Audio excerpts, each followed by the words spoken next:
Hello, my name is Frank Christensen and I'm the coordinator of officials for IFAF in Europe. This is the last of 6 training tapes dealing with forward progress. And today we're dealing specifically with sliding quarterbacks. This has become more and more relevant as more and more quarterbacks run with the ball and they don't want to get hit, so they slide feet first. And this poses a specific challenge for our wing officials to get this spot right. So we'll have a look at some situations and talk about the mechanics of how to get it right and the philosophy of how we want to rule these situations. But before we get to the game film, let's have a look at the rule book and the MOFO to see what they have to say on this topic. In the rulebook, forward progress is defined in Rule 292. Forward progress is a term indicating the end of advancement by a ball carrier or airborne pass receiver of either team and applies to the position of the ball when it becomes dead by rule.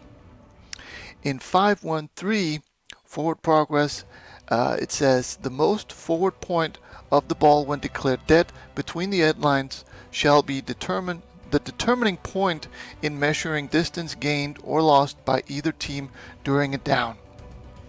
Exceptions: first one is Rule 851, which of course we all know deals with safeties.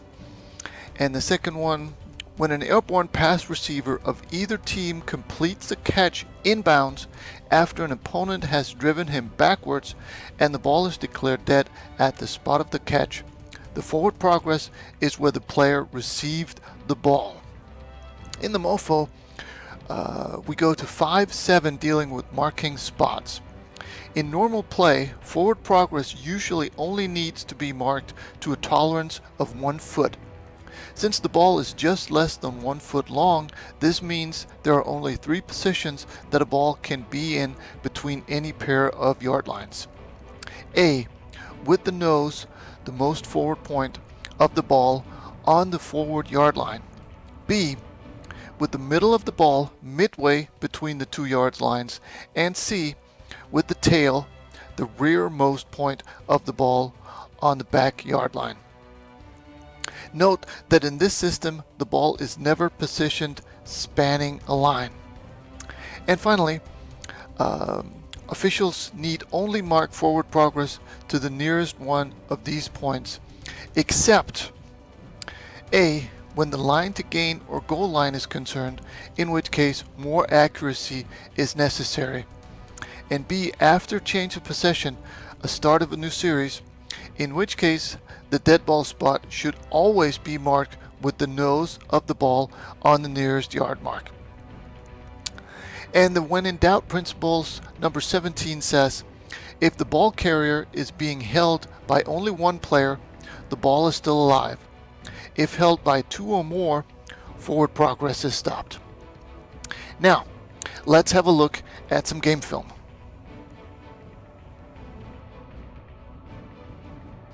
So we're going to look at some progress spots on a sliding quarterback, and there are really a number of aspects to remember in these situations. Number one is use your brain camera. So once he starts his slide, take a snapshot of that and where he is when that happens. So that's number one. The second part is how much contact do we allow by Team B after he slides. I think here we're perfectly fine. This guy tries to avoid the contact and go over the quarterback, and it's just as much the quarterback who initiates the contact by sliding. So I think we need a lot more than we have here. The third part is sometimes we get surprised that the quarterback is going to slide, so we don't really get the brain camera working at the right time, so we don't realize it until he actually is down with the knee or is actually physically down. So the trick that we use here, the philosophy is we take the spot where he went down and then we move it back 2 yards, and that is our progress spot. And that typically works fairly well. And the last part is that we really shouldn't. I know it's tough, but we shouldn't be surprised when the quarterback slides, because it should be part of our coverage of the play to see that. Well, this is not a running back. This is a quarterback running the ball, so the slide is a possibility. So we should be ready for it when the quarterback is running the ball, so that we don't get surprised. But when we do, and we don't get our brain camera out quickly enough, then take the knee and then subtract 2 yards.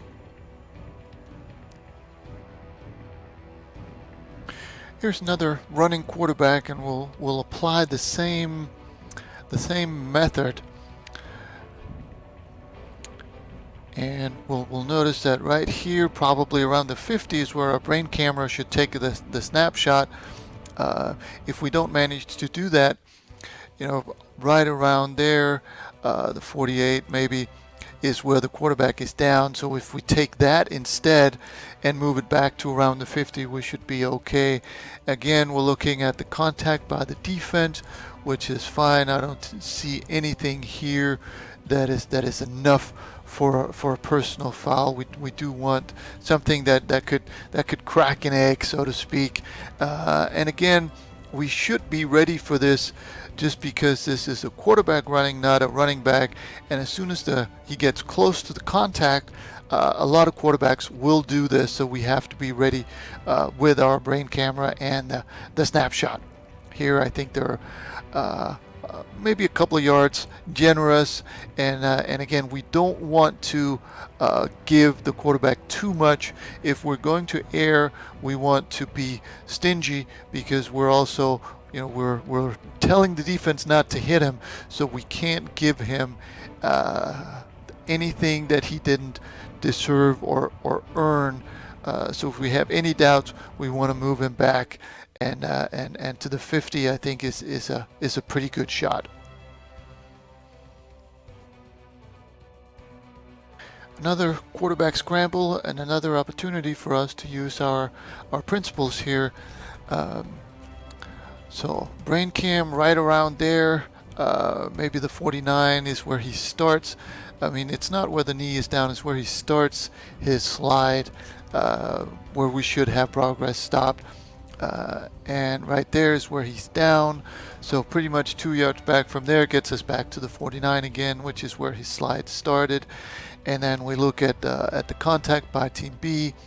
Not really enough there to crack an egg or to cause an unsportsman or a personal foul.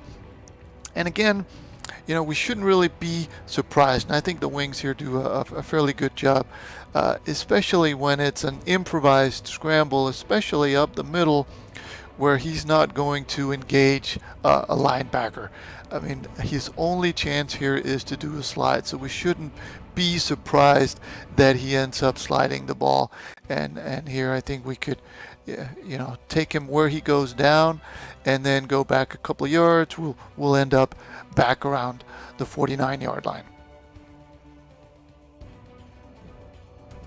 In this last example, the sliding quarterback is very close to the line to gain.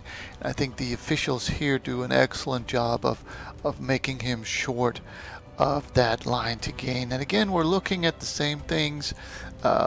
We're getting ready to deploy our brain cam, which is probably around here, maybe even a yard shorter, at the 29, where the line to gain is around the 27. And there the knee is down at the 27, 2 yards back puts us at the 29. Here there is no contact at all by the defense, so we're off the hook there. But again, and even with this type of a quarterback who likes to run the ball, it should be part of our wing mechanic that we're looking, just like if the runner gets close to the sideline, we're getting ready for the out of bounds coverage, we're getting ready for clock management. Here, when we have a quarterback running, we have to be ready for a potential slide, and especially one like this where you can see that there's nowhere for him to go and he's getting ready to go down. We have to be ready to look at where the slide starts.